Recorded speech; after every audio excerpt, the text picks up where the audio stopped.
Isang masikip na kalye, mga sasakyan na bumubusina, mga taong nagmamadaling dumaan.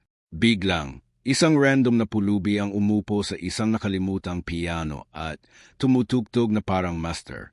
Ito ay hindi lamang isang nakaka-inspire na kwento. Ito ay isang moral na aral tungkol sa hindi paghusga sa hitsura. Ngunit teka, ano ang mangyayari kapag natuklasan ng mundo ang iyong sikreto? Manatili hanggang sa dulo para sa isang twist na magbabago sa iyong pananaw sa empatiya. Sa isang abalang kalye sa gitna ng Maynila, kung saan ang mga sasakyan ay nagbubuni at ang mga tao ay nagmamadali sa kanilang mga gawain. Isang tahimik na eksena ang nagpapahintulot sa isang misteryosong pangyayari. Sa isang sulok ng kalye, sa ilalim ng isang dilaw na ilaw ng poste, nakaupo si Mang Juan, isang matandang pulubi na mukhang napagod na ng buhay.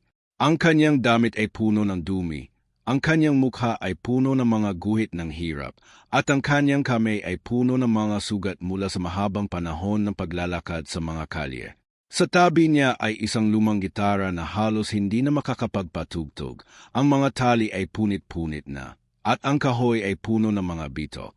Walang naniniwala na ang matandang ito ay may kahit anong natitirang halada, at ang mga taong dumadaan ay nagmamadali lamang, hindi man lang lumilingon sa kanya. Isa lang akong basura sa kanilang mga meta. Bulong niya sa sarili habang pinagmamasdan ang mga sapatos ng mga estranghero na dumaraan. Ngunit sa gitna ng ingay ng kalye, isang hindi inaasahang bagay ang nangyari. Sa dulo ng kalye, may isang lumang piano na iniwan ng isang lokal na cafe na nagbago ng plano dahil sa pagkukumpuni.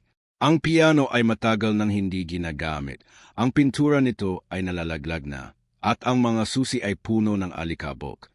Ngunit sa isang iglap, tumayo si Mang Juan mula sa kanyang lugar, dahan-dahang lumapit sa piano na parang hinahatak ng isang di makikitang puwersa. Ang mga tao ay napatuloy sa kanilang pagmamadali, ngunit ang ilang mga meta ay nagsimulang magtaka kung bakit ang isang pulubi ay lumalapit sa isang instrumento na hindi na mukhang magagamit pa. Ano ba ang ginagawa ng matandang Yen? Bulong ng isang lalaking nakasuot ng suit habang may daladalang tasa ng cup. Sigurado akong sisiraan niya, Yen. Dagdag pa ng isang babaeng may bit-bit na shopping bag. Subalit nang maupo si Mang Juan sa harap ng piano, isang katahimikan ang biglang bumalot sa paligid. Dahan-dahan niyang hinawakan ang mga susi ng piano. Ang kanyang mga daliri na puno ng mga galos ay parang nagkaroon ng bagong buhay. At pagkatapos ng ilang segundo ng katahimikan, nagsimula siyang tumugtog. Ang unang nota ay parang bulong ng hangin, ngunit unti-unti, ang musika ay sumabog tulad ng isang unos na hindi inaasahan.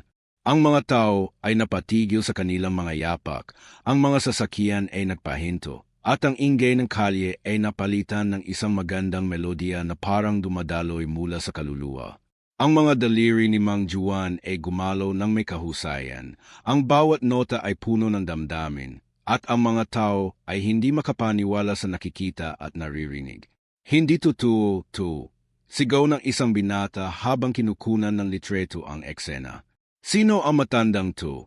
Tanong ng isang babaeng may hawak na cellphone na agad na na-record ang pangyayari. Ang musika ay nagpatuloy, at ang mga tao ay nagsimulang magtipon sa paligid ng piano. May mga luha na bumagsak mula sa mga mata ng ilang nakatingin, habang ang iba ay napakalakpak sa gulat at paghanga. Ang mga salita ng pang-aalipusta ay napalitan ng bulong ng pagkagulat. Akala ko pulubi lang yan, sabi ng isang lalaking deity ay tumawa sa kanya. Hindi ko inaasahan to. Dagdag pa ng isang babaeng kanina ay umiwas sa kanya. Ngunit habang tumatagal ang pagganap, isang lalaki na nakasuot ng mamahaling Amerikana ang lumapit. Ang kanyang mukha ay puno ng galit. Tigil mo, Yen, matanda. Hindi yan para sa iyo, sigaw niya habang tinituro si Mang Juan. Ngunit ang matanda ay hindi natinag, at sa halip ay pinatindi pa ang kanyang pagtugtog. Ang musika ay naging mas makapangyarihan, parang isang protesta laban sa mga salita ng pagkamuhi. Sa gitna ng kaguluhan, isang batang babae na may dalang violin ay napadaan. Si Ana, Isang musikera na naglalakad pauwi mula sa isang audition kung saan siya ay nabigo, ay napatigil ng marinig ang melodiya. Ang kanyang mga mata ay naging malaki sa gulat habang pinapanood si Mang Juan. Hindi pwede ito. Bulong niya sa sarili habang inilalagay ang kanyang violin sa kanyang balikat, hindi makapaniwala sa galing na matandang pulubi. Ang mga tao ay nagpatuloy sa pagkumpul, ang kanilang mga cellphone ay naka-record na, at ang balita ay nagsimulang kumalat sa social media. May galing na pulubi sa Maynila, ang mga titulong nagsimulang lumabas sa mga post. Ngunit habang ang musika ay nagpapatuloy, isang bagong tanong ang bumangon sa isipan ng lahat. Sino talaga si Mang Juan at bakit niya ito itinago? Ang pagganap ay tumagal na mahabang panahon at ang mga taong nakapaligid ay hindi makapagpaalam. Ang mga mata ni Mang Juan ay nakapikit. Parang nawala siya sa mundo habang ang kanyang daliri ay gumagalaw sa piano. Ang kanyang mukha ay puno ng kapayapaan, ngunit may bahid din ng lungkot. Parang may lihim na daladala niya na hindi niya may papahayag sa musika. Nang matapos ang huling nota, isang malakas na palakpakan ang sumalubong sa kanya. Ngunit siya ay nanatiling tahimik. Ang kanyang ulo ay nakayuko habang pinapanood ang mga tao na nagpapasalamat sa kanya. Salamat, matanda, sigaw ng isang bata habang tumatakbo palapit sa kanya. Hindi ko inaasahan to, dagdag ng isang matanda na may dalang baston. Subalit ang kapayapaan ay hindi nagtagal. Ang lalaking may Amerikana, nang gayo'y mas galit, ay lumapit muli at hinawakan si Mang Juan sa balikat. Sinong pinaglalaruan mo, matanda? Iwan mo yang piano, hindi yan sayo. Sigaw niya habang tinutukoy ang mga tauhan ng cave na nagmamadali papunta sa kanila. Ang mga tao ay nagsimulang magbulong-bulungan. Ang ilang nag-aalala para kay Mang Juan habang ang iba ay naghihintay ng susunod na pangyayari. Si Ana, nang gayo'y nasa harapan ng grupo, ay naglakas ng loob at humarang sa lalaki. Hayaan niyo siya. Narinig niyo ang kanyang musika. Hindi ba yon sapat? Sigaw niya. Ang kanyang boses ay puno ng determinasyon. Ang eksena ay naging mas tensyonado nang ang mga tauhan ng cave ay dumating. Dala ang kanilang mga gamit para alisin si Mang Juan. Pulis na to.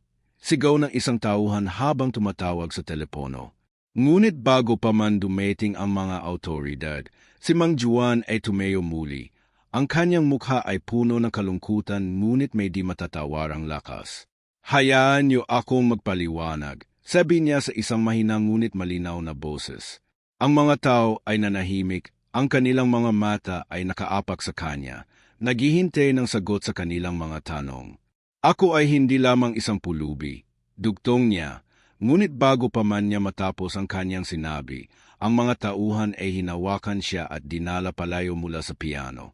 Ang kalye ay napuno ng ingay muli, ngunit ang musika ni Mang Juan ay nanatili sa hangin, parang isang alaala na hindi mawawala. Si Ana ay nanatili sa kanyang lugar, ang kanyang isip ay puno ng katanungan. Sino talaga ang matandang ito, at bakit ang kanyang musika ay parang may ibang mensahe na dala? Habang ang mga tao ay nag-uusap-usap tungkol sa kaganapan, ang balita ay nagsimulang kumalat tulad ng apoy, ang pulubi na nagpabago ng isang karaniwang gabi sa Maynila. Ngunit ang totoong kwento ay hindi pa nagsisimula, at ang lihim ni Mang Juan ay handang magpakita sa tamang oras. Kabanata 2. Ang Nakalimutang Kasaysayan. Sa malalim na dilim ng gabi sa Maynila, habang ang ingay ng kalye ay unti-unting humuhupa, ang isip ni Ana ay puno ng mga tanong tungkol kay Mang Juan. Matapos ang hindi inaasahang pagganap ng matandang pulubi sa piano, hindi na niya mapigilang balikan ang mga sandaling iyon sa kanyang isipan. Ngunit ang tunay na kwento ni Mang Juan ay hindi nagsisimula sa kalye kung saan siya natagpuan ng mga tao. Ito ay nagsimula sa isang malayong nakaraan, sa isang panahon kung saan ang kanyang buhay ay puno ng liwanag at pag-asa. Bago maging isang pulubi na puno ng dumi at lungkot, si Mang Juan ay kilala bilang Juan de la Cruz, isang sikat na pianista na hinahanggaan sa buong Pilipinas at kahit sa ibang bansa. Sa kanyang kabataan, Siya ay isang batang lalaking nagmula sa isang maliit na baryo sa probinsya ng Bulacan, kung saan ang kanyang mga magulang ay mga magsasaka na nahihirapan sa buhay. Subalit mula pagkabata, may natatanging talento si Juan. Ang kanyang mga daliri ay parang may sariling buhay kapag hinahawakan ang mga susi ng anumang instrumento. Sa edad na 5 taon, natutunan niya ng mag-isa ang mga unang nota sa isang lumang piano na nakuha ng kanyang ama mula sa isang kamag-anak na umalis sa bansa. Ang mga kapitbahay ay namangha sa kanyang kakayahan at mabilis siyang naging kilala sa baryo bilang batang himig ng Bulacan. Sa murang edad, napansin siya ng isang guro ng musika na dumalaw sa kanilang lugar. Si Maestro Roberto, isang dating musikero na nagretiro sa probinsya, ay nakita ang potensyal ni Juan at nagpasya na turuan siya ng libre. May ginto sa iyong mga daliri, bata, sabi ni Maestro habang pinapanood si Juan na tumutugtog ng isang simpleng awitin na parang profesional. Mula noon, ang buhay ni Juan ay umikot sa musika. Araw-araw, matapos ang trabaho sa bukid, siya ay naglalakad ng 3 kilometro papunta sa bahay ng maestro upang matuto ng mga bagong tekniko, mga klasikong awitin, at kahit ang mga lihim ng komposisyon. Sa loob ng 5 taon, naging eksperto na siya sa piano at ang kanyang talento ay naging daan upang makapasok siya sa isang prestihiyosong paaralan ng musika sa Maynila. Sa edad na 24, si Juan ay naging sikat na pianista sa Pilipinas. Ang kanyang mga konsyerto ay puno ng tao, mula sa mga mag-aaral hanggang sa mga mayayaman na gustong marinig ang kanyang mga interpretasyon ng mga klasikong gawa ni Chopin at Beethoven. Ang kanyang mga kamay ay parang gumagawa ng himala sa bawat paggalo at ang kanyang ngiti sa entablado ay nagpapakita ng isang lalaking puno ng pag-asa. May asawa na rin siya noon, si Moria, isang maganda at mabait na babae na sumuporta sa kanya sa bawat hakbang ng kanyang karera. Sila ay nagkaroon ng 2 anak, si Carlo at si Elena, na parehong namana ang pag-ibig ni Juan sa musika. Ang kanilang tahanan sa Quezon City ay puno ng tawanan, musika at mga pangarap para sa hinaharap. Subalit ang kasiyahan ay hindi tumagal.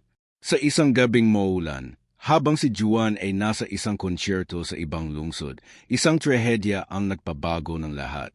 Ang kanilang sasakyan, na pinapakay ni Maria patungo sa isang kaibigan, ay naaksidente dahil sa pagbuga ng makina at pikahulog sa bangin. Walang nakaligtas, nawala si Maria, si Carlo at si Elena sa isang iglap. Nang marinig ni Juan ang balita, ang kanyang mundo ay nagdilim. Tumigil siya sa pagtugtog, nawala ang kanyang ngiti, at ang kanyang mga daliri na deity ay puno ng buhay ay naging malamig. Ang mga tagahanga ay nagulat nang mag-anunsyo siya ng pagretiro, at ang mga alok ng mga konserto ay tinanggihan niya nang hindi man lang ipaliwanag kung bakit. Ang susunod na mga taon ay puno ng kalungkutan para kay Juan. Nawala ang kanyang pera dahil sa mga utang na iniwan ng kanyang asawa para sa pamilya, at ang kanyang bahay ay ipinahiram sa bangko. Sa kanyang pagtatangka na makalimot, siya ay nagsimulang maglakad sa mga kalye, ang kanyang damit ay naglaho sa kalinisan, at ang kanyang katawan ay nagtiis ng gutom at lamig. Wala na akong dahilan upang mabuhay. Bulong niya sa kanyang sarili habang nakaupo sa isang bangko sa luneta, ang dating malakas na boses ay naging mahina na. Ang kanyang talento sa musika ay naging isang alaala na nakatago sa kanyang puso, isang lihim na hindi niya may bahagi sa sinuman. Ngunit sa kabila ng kanyang kalungkutan, may isang maliit na bahagi ng kanyang kaluluwa na hindi sumuko. Sa mga gabing payapa, siya ay hinahatak palapit sa mga piano na nakikita niya sa mga kalye, mga instrumento na iniwan ng mga tao bilang basura. At doon, sa dilim, siya ay tumutugtog ng palihim. Ang kanyang mga daliri ay gumagalaw tulad ng deity, ngunit ang kanyang puso ay puno ng sakit. Ang mga tao ay hindi siya nakikita sa mga oras na iyon, ngunit ang musika ay naglalakbay sa hangin, parang isang bulong ng nakaraan na humihingi ng pag-unawa. Kung sakali mang may makarinig, sana'y maunawaan nila ang aking sakripisyo. Bulong niya sa sarili habang pinapanood ang mga bituin sa langit. Ang kwento ni Mang Juan ay hindi lamang tungkol sa pagkawala. Ito ay tungkol sa isang lalaking nahulog mula sa rurok ng tagumpay tungo sa pinakamalalim na hukay ng kahirapan. Ngunit ang kanyang pagbabalik sa piano sa kalye ay hindi aksidente. Ito ay isang hudyat ng isang bagong simula, isang pagkakataon na ibinigay ng tadhana upang may pakita sa mundo na ang talento at ang kaluluwa ay hindi nawawala kahit pa ang katawan ay maging marumi at napabayaan. Ang kanyang nakalimutang kasaysayan ay handang magbunyag ng mas malalim na aral at ang susunod na hakbang ay magdadala sa kanya sa isang paglalakbay na hindi niya inaasahan. Kabanata 3. Ang hindi inaasahang tagpo. Sa gabing iyon, habang ang mga ilaw ng Maynila ay nagliliwanag sa madilim na kalangitan, si Ana ay naglalakad ng mahina sa kalye. Ang kanyang violin na nakasabit sa kanyang balikat ay parang mabigat na pasanin. Bagamat ang edad niya ay 23 lamang, ang kanyang mukha ay nagpapakita ng pagod mula sa isang araw ng pag-audition na hindi naging matagumpay. Bakit hindi nila ako tinanggap? Bulong niya sa sarili habang pinapanood ang mga sasakyan na dumadaan. Ang kanyang mga pangarap bilang isang musikera ay parang unti-unti nang nalulunod sa kawalan ng pag-asa at ang bawat hakbang niya ay parang pag-amin ng kabiguan. Sa kanyang kamay ay isang maliit na papel na naglalaman ng resulta ng audition, isang maliit na sulat na nagsasabing, hindi na aayon sa inaasam na pamantayan. Ang mga salita ay parang punyal na tumutusok sa kanyang puso. Habang naglalakad si Ana, ang kanyang mga paa ay hindi sinasadyang dumiretso sa kalye kung saan nangyari ang hindi malilimutang pagganap ni Mang Juan kanina. Ang piano na ginamit ng matanda ay nanatili doon. Nakapwesto sa tabing cave na ngayon ay sari-saring mga tao ang dumaraan. Ang mga tauhan ng cave ay naglinis ng paligid pagkatapos ng kaguluhan. Ngunit ang alikabok sa piano ay parang nagpapahiwatig ng misteryo na naiwan. Si Ana ay napatigil nang makita ang instrumento. Ang kanyang mga mata ay napako sa mga susi na parang may humihila sa kanya. Kakaiba ang musika niya kanina.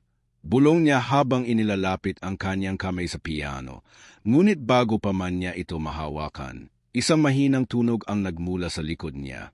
Lumingon si Ana at nakita si Mang Juan. Nakaupo muli sa kanyang dating lugar. Ang kanyang gitara na punit-punit ay nasa kanyang kandungan. Ang kanyang mukha ay puno ng lungkot, ngunit ang kanyang mga mata ay may bahid ng pag-asa na hindi niya may paliwanag.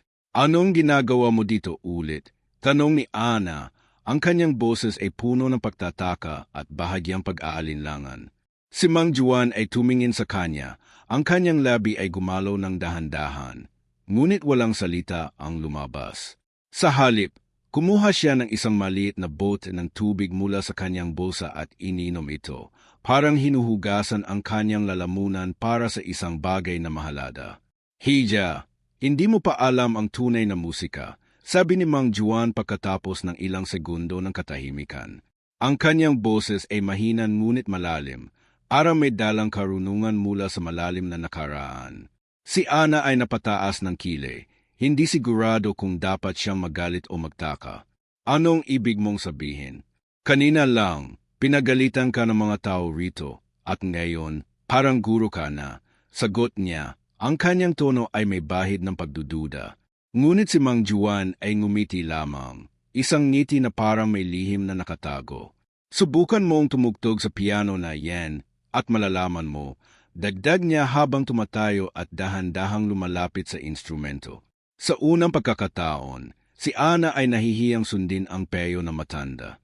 Siya ay isang musikera na formal na nagtapos ng kurso sa musika at ang ideya ng pagtugtog kasama ng isang pulubi ay parang kahangalan sa kanyang isipan. Ngunit may bahagi ng kanyang puso na nahikayat, isang bahagi na nais malaman kung ano ang ibig sabihin ni Mang Juan. Kaya't nang lumapit siya sa piano, hinawakan niya ang mga susi ng may pag-aalinlangan. Ang una niyang nota ay mahina, parang bulong lamang. Ngunit nang tumingin siya kay Mang Juan, ang matanda ay tumango, parang nagbibigay ng pahintulot. Unti-unti, sinubukan niyang magpatugtog ng isang simpleng melodiya, ngunit ang tunog ay parang kulang sa buhay.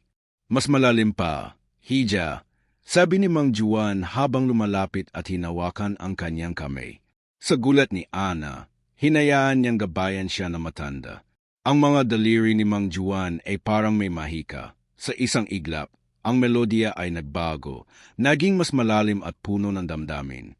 Ang mga tao sa paligid ay muling napatigil, at ang ilang mga nakakakilala sa pagganap kanina ay nagsimulang magtipon muli. Hindi ko inaasahan to, bulong ng isang lalaki habang kinukunan ng video ang eksena. Si Ana ay napanganga, hindi makapaniwala sa tunog na nililikha ng kanyang mga daliri kasabay ng gabay ni Mang Juan. Ang pagganap ay tumagal na mahabang panahon, at ang kalye ay muling napuno ng mga tao na naghihintay ng mas maraming musika. Si Ana ay nagsimulang makaramdam ng isang bagong enerhiya, isang koneksyon sa musika na hindi niya naranasan noon. Paano mo ito ginagawa? Tanong niya kay Mang Juan. Ang kanyang boses ay puno ng paghanga. Ngunit ang matanda ay hindi sumagot agad. Sa halip, tumingin siya sa kalangitan, parang may hinahanap, bago sinabi, ang musika ay hindi lamang tunog, hija. Ito ay kaluluwa, at ang kaluluwa ay hindi namimili ng itsura. Ang mga salitang iyon ay nag-iwan ng malalim na impresyon kay Ana. Sa kabila ng kanyang inisyal na pag-aalinlangan, nagsimula siyang makita si Mang Juan sa ibang paraan, hindi na lamang bilang isang pulubi, kundi bilang isang guro na may natatanging karunungan. Nang matapos ang kanilang pagtugtog, ang mga tao ay nagpalakpakan, ngunit si Ana ay nanatili sa tabi ni Mang Juan. Ang kanyang isip ay puno ng katanungan. Gusto kong matuto pa, sabi niya sa matanda, ang kanyang boses ay puno ng determinasyon. Si Mang Juan ay tumango, ngunit ang kanyang mukha ay nagpapakita ng pag-aalala. May presyo ang karunungang ito, hija. Handa ka bang harapin ito? Tanong niya, ang kanyang mga mata ay puno ng misteryo. Ang sagot ni Ana ay hindi agad dumating, ngunit ang kanyang puso ay nagsimulang magdesisyon. Habang ang mga tao ay nag-uusap-usap tungkol sa kanilang pagtugtog, siya ay nagsimula ng mag-isip kung paano niya may babalik si Mang Juan sa mundo ng musika. Ngunit sa kanyang isipan, may bahagi rin siyang nagtataka kung bakit ang matandang ito ay nagpapakita ng ganong kahusayan at kung ano ang mga lihim na daladala niya mula sa kanyang nakalimutang nakaraan. Ang kalye ay nanatiling puno ng buhay, ngunit ang koneksyon ni Ana at Mang Juan ay nagsimula ng maging isang bagong kabanata sa kanilang mga buhay, isang kabanata na puno ng pag-asa, ngunit may bahid din ng hindi inaasahang pagsubok. Kabanata 4, ang unti-unting pagbunyag. Sa mga sumunod na araw pagkatapos ng hindi inaasahang tagpo sa kalye, si Ana ay hindi na makatulog ng mahimbing. Ang kanyang isip ay puno ng mga alaala ng musika ni Mang Juan at ng mga salitang nag-iwan na malalim na marka sa kanyang puso. Sa kabila ng kanyang inisyal na pag-aalinlangan, naging matatag ang kanyang desisyon na alamin ang higit pa tungkol sa matandang pulubi na tila may natatanging karunungan. Isang umaga, habang ang sikat ng araw ay dahan-dahang sumisilip sa mga gusali ng Maynila, si Ana ay naglakas ng loob na hanapin si Mang Juan sa kalye kung saan siya unang nakita. Dala-dala ang kanyang violin, naglalakad siya ng may pag-asa. Ang kanyang mga mata ay naghihintay sa anino na matanda. Namatagpuan niya si Mang Juan. Nakaupo ito sa ilalim ng isang puno. Ang kanyang gitara ay nasa tabi, at ang kanyang mukha ay parang puno ng pag-iisip. Matanda, gusto ko kong matuto mula sa iyo, sabi ni Ana nang makalapit, ang kanyang boses ay puno ng paggalang. Si Mang Juan ay tumingin sa kanya, ang kanyang mga mata ay parang sumusubok ng kanyang seryosidad bago siya tumango. Hindi madali ang landas na ito, hija. Ngunit kung handa ka, sundan mo ako, sagot niya habang tumayo at dahan-dahang naglakad patungo sa isang maliit na cave sa kabilang dako ng kalye. Sa loob ng cave, isang lumang piano ang nakatayo sa isang sulok at si Mang Juan ay dahan-dahang umupo sa harap nito. Ang mga tao sa paligid ay hindi pinansin ang matanda, ngunit si Ana ay nanatiling nakatuon sa kanya. Nang simulan ni Mang Juan ang pagtugtog, ang mga nota ay mas malinaw ng ngayon, parang sinasabi ang isang kwento na hindi naririnig ng iba. Si Ana ay nagsimulang tumugtog kasama niya gamit ang kanyang violin at ang kanilang musika ay nakaroon ng isang hindi inaasahang harmonya. Ang mga customer ay napatigil. Ang kanilang mga mata ay nagsimulang magtaka at ang ilang mga cellphone ay muli na namang nag-record. Sino ang matandang ito? Bulong ng isang babae habang kinukunan ng video ang eksena. Habang tumatagal ang kanilang pagganap, si Ana ay nagsimulang mapansin ang mga detalye sa kilos ni Mang Juan. Ang paraan ng kanyang paghawak sa mga susi ng piano ay parang profesional at ang kanyang ekspresyon ay puno ng kalungkutan at karunungan. Nang matapos ang musika, si Mang Juan ay tumingin kay Ana at sinabi, "Noon, ang mga kamay kong ito ay nagpasaya sa libu-libong tao. Ngunit ang buhay ay may paraan ng pagkuha ng lahat." Ang mga salitang iyon ay nagbigay ng unang sulyap sa kanyang nakaraan at si Ana ay naging mas kuryoso. "Anong nangyari sa iyo, matanda?" Tanong niya. Ang kanyang boses ay puno ng simpatya. Si Mang Juan ay tumahimik sandali, parang iniisip kung dapat ba niyang ibunyag ang kanyang lihim. "Ako ay dating isang pianista," sabi niya sa wakas. Ang kanyang boses ay puno ng bigat. "Ang aking mga konsyerto ay puno ng tao. Ang aking pangalan ay kilala sa buong bansa. Ngunit isang trahedya ang nagbago ng lahat. Nawala ang aking pamilya at nawala rin ang aking kasiyahan sa musika." Ang mga salitang iyon ay parang nagbukas ng isang pinto sa nakaraan ni Mang Juan at ang mga tao sa cave ay nagsimulang magbulong-bulungan. Ang kanilang interes ay dahan-dahang lumalago. Sa mga sumunod na araw, si Ana ay nagpasya na dalhin si Mang Juan sa isang maliit na studio kung saan siya minsan ay nagsasanay. Dito, ang kanilang pagsasanay ay naging mas regular at ang talento ni Mang Juan ay unti-unting nagbabalik sa harap ng mga mata ng mga bagong tagahanga. Ang mga video ng kanilang pagganap ay nagsimulang kumalat sa social media at ang balita tungkol sa pulubing pianista ay naging usap-usapan. "Siya ba talaga ang dating Juan de la Cruz?" Tanong ng isang netizen sa isang post, habang ang iba ay nagsimulang maghanap ng impormasyon tungkol sa kanyang nakaraan. Ang katanyagan ni Mang Juan ay unti-unting bumabalik, ngunit ang kanyang puso ay nananatiling puno ng pag-aalinlangan. Isang araw, habang nagpapahinga sila pagkatapos ng pagsasanay, si Ana ay muling nagtanong, "Bakit mo ito itinago, matanda? Bakit hindi mo ipinaglaban ang iyong talento?"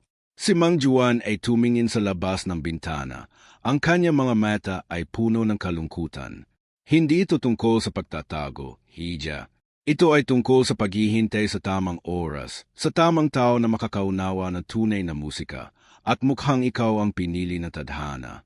Ang mga salitang iyon ay nag-iwan kay Ana ng malalim na impresyon at ang kanilang paglalakbay ay nagsimula ng magkaroon ng bagong direksyon. Kabanata 5. Sa mga sumunod na linggo, ang samahan nina Ana at Mang Juan ay naging mas malalim at ang kanilang musika ay nagsimulang umabot sa mas malawak na madla. Ang mga video ng kanilang pagganap sa maliit na studio ay kumalat tulad ng apoy sa social media at ang mga tao mula sa iba't ibang panig ng Pilipinas ay nagsimulang magtungo sa Maynila upang makita ang pulubing pianista na muling nabuhay sa mundo ng musika. Si Ana ay naging masigla. Ang kanyang pag-asa ay bumalik nang makita ang talento ni Mang Juan na unti-unting nagliliwanag muli. Ngunit sa kabila ng kanilang tagumpay, si Mang Juan ay nanatiling mahinahon. Para may bahagi ng kanyang kaluluwa na hindi pa handa sa liwanag ng kasikatan. Isang gabi, isang oportunidad ang dumating na magpapabago ng lahat. Ang isang kilalang director ng konsyerto sa lungsod ay nakapanood ng isa sa kanilang mga video at nagpasya na mag-ayos ng isang espesyal na pagganap sa gitna ng kalye, isang palabas na bukas para sa lahat, isang paraan upang gantimpalaan ang matandang pulubi na nagbigay ng inspirasyon.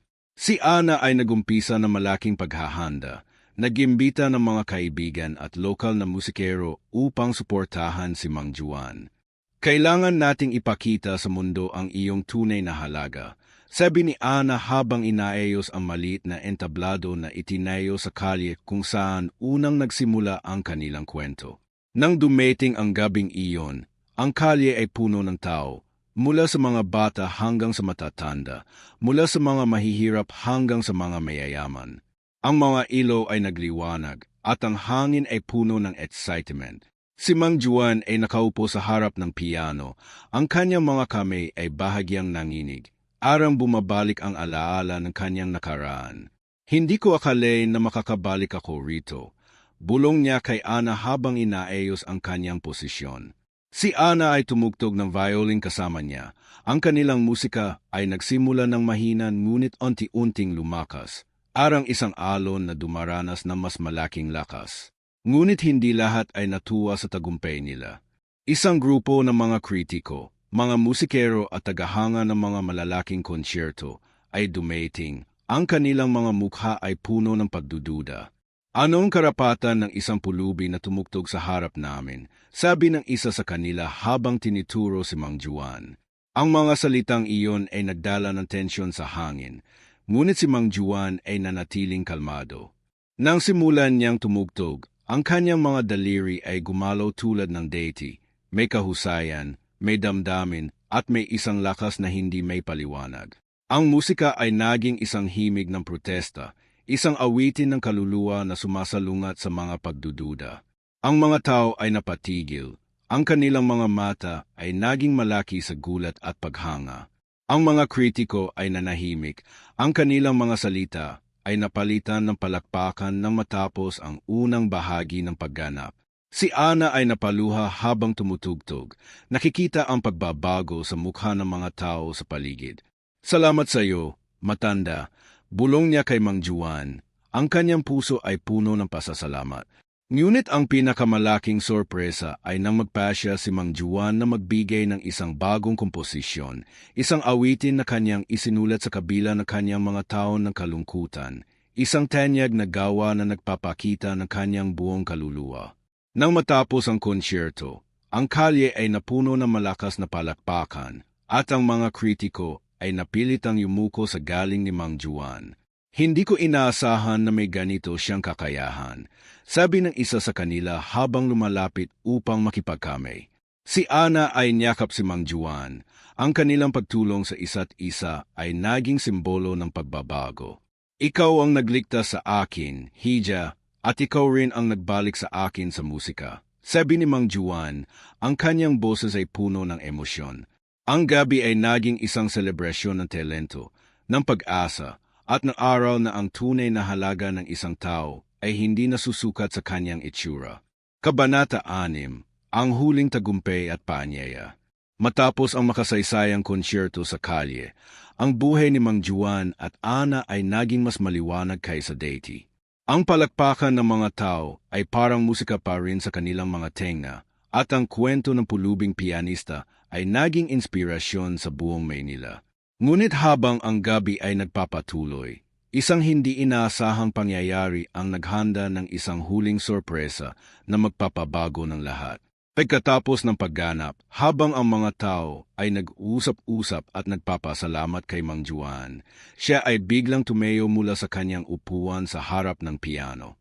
Ang kanyang mukha ay puno ng kapayapaan, ngunit may bahid ng kalungkutan na hindi may paliwanag. Salamat sa inyong lahat.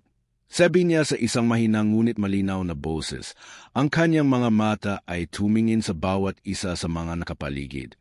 Si Ana ay napansin ang kakaiba sa kilos ni Mang Juan, at bago pa man siya makapagtanong, ang matanda ay lumapit sa kanya at inilabas mula sa kanyang bulsa ang isang maliit na pepel na kulay dilaw. Hija, ito ang aking huling regalo sa iyo, sabi niya habang ipinapasa ang pepel. Nang buksan ito ni Ana, nakita niya ang isang liham na may mga salitang nakaukit ng mahusay. Ang musika ay ang wika ng kaluluwa, at ikaw ang magpapatuloy nito. Huwag kang mag-alala, hindi ako mawawala, nananatili ako sa bawat nota. Si Ana ay napatingin kay Mang Juan, ngunit sa gulat niya, ang matanda ay dahan-dahang naglaho sa harap ng kanyang mga meta, parang isang anino na natunaw sa dilim ng gabi. Ang mga tao ay napahiyaw sa gulat, ang kanilang mga mata ay naghahanap kay Mang Juan, ngunit wala na siya. Ang piano na kanyang ginamit ay nanatili doon, ngunit ang hangin ay biglang nag-iba, parang puno ng isang misteryosong presensya. Si Ana ay napaluhod, ang kanyang kamay ay humawak sa liham, ang kanyang puso ay puno ng emosyon. Nang tingnan niya ang pepel muli, Isang bagong linya ang lumitaw na hindi niya napansin noon. Ako ay isang sugo, isang anino ng Diyos na nagdala ng liwanag sa inyong mga puso. Sa sandaling iyon, naunawaan ni Ana na si Mang Juan ay hindi lamang isang pianista. Siya ay isang anghel na nagtago sa anyo ng isang pulubi upang turuan sila ng aral tungkol sa hindi paghuhusga sa mga panlabas na anyo. Ang balita ng misteryosong pagkawala ni Mang Juan ay agad na kumalat, at ang kalye ay napuno ng bulong-bulungan. Isang anghel ba talaga siya? Tanong ng isang matanda habang tumitingin sa langit. Ang musika niya ay parang himala, dagdag ng isang bata na may dalang laruan. Si Ana ay nanatiling tahimik, ngunit ang kanyang puso ay puno ng inspirasyon. Sa halip na malungkot, siya ay nagpasya na gawin ang huling hiling ni Mang Juan upang ipagpatuloy ang musika bilang isang paraan ng pagpapakita ng pag-ibig at pag-unawa. Kinabukasan, siya ay nagsimula ng isang maliit na proyekto kung saan tinuturuan niya ang mga bata sa kalye na tumugtog gamit ang aral na natutunan mula kay Mang Juan. Ngunit ang kwento ay hindi pa natatapos.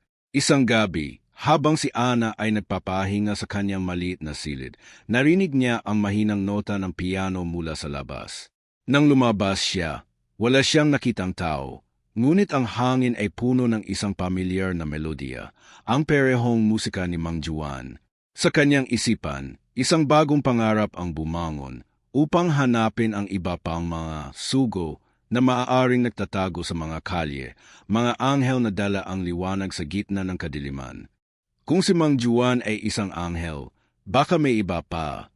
Bulong niya habang tumingin sa langit, ang kanyang puso ay puno ng pag-asa. Ang kwento ng pagkawala ni Mang Juan ay naging simula ng isang bagong hakbang para kay Ana at para sa mga nakarinig ng kanyang musika. Ang aral ng hindi paghuhusga sa mga panlabas na anyo ay naging mas malalim, isang mensahe na ang tunay na espiritualidad ay matatagpuan sa puso ng bawat tao.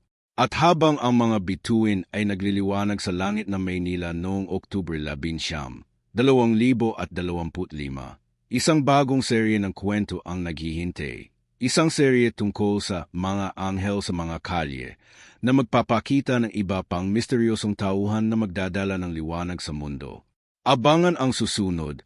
Bulong ni Ana sa hangin, ang kanyang boses ay puno ng determinasyon at pananampalataya.